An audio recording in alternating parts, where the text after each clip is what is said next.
Peas are one of my favorite spring vegetables. I will start them as early as I can and try to keep them growing for as long as I can. They are also a favorite of bees and hummingbirds, since pea plants are early to bloom and continue blooming until the early summer. Types of peas include snow peas, which are grown for pods, snap peas, which are grown for pods and the peas, and shelling peas, or English peas, which are grown for the peas themselves. Other peas you may have heard of would be field peas and sweet peas.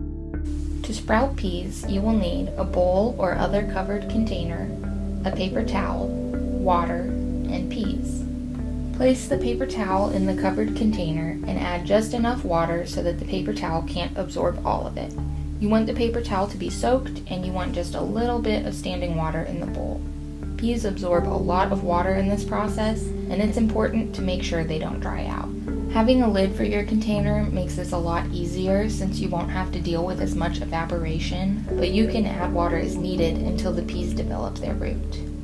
Place your peas on the part of the paper towel that is in the bowl and fold the other half over the top of the peas.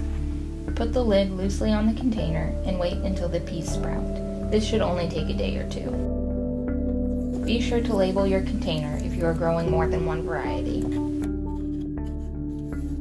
Occasionally, you'll get a pea that turns into mush or one that stays rock hard and doesn't sprout with the others.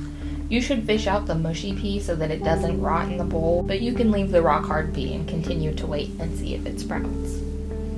After the first or second night of soaking, you should see tiny tails beginning to form on your pea seeds. This is the root, and your peas are now ready to be sown outdoors. You can see where the root has formed and where some of the peas are beginning to sprout. This sprout tells me that I've waited a little bit longer than I like to plant my peas. I was hoping our weather would cooperate and I would be able to plant them directly in the garden, but it looks like we are still expecting a few nights below freezing. While the peas could probably handle this, I do tend to baby the seedlings a bit. I'm going to plant these in newspaper pots.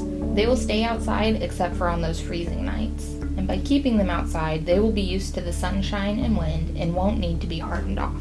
Snow peas, snap peas, and shelling peas can also be harvested as pea shoots for salad greens. They have the full delicious flavor of full-grown peas without having to wait for the pods to form. Growing pea shoots is also a great way to use up seed for a variety that you didn't particularly like.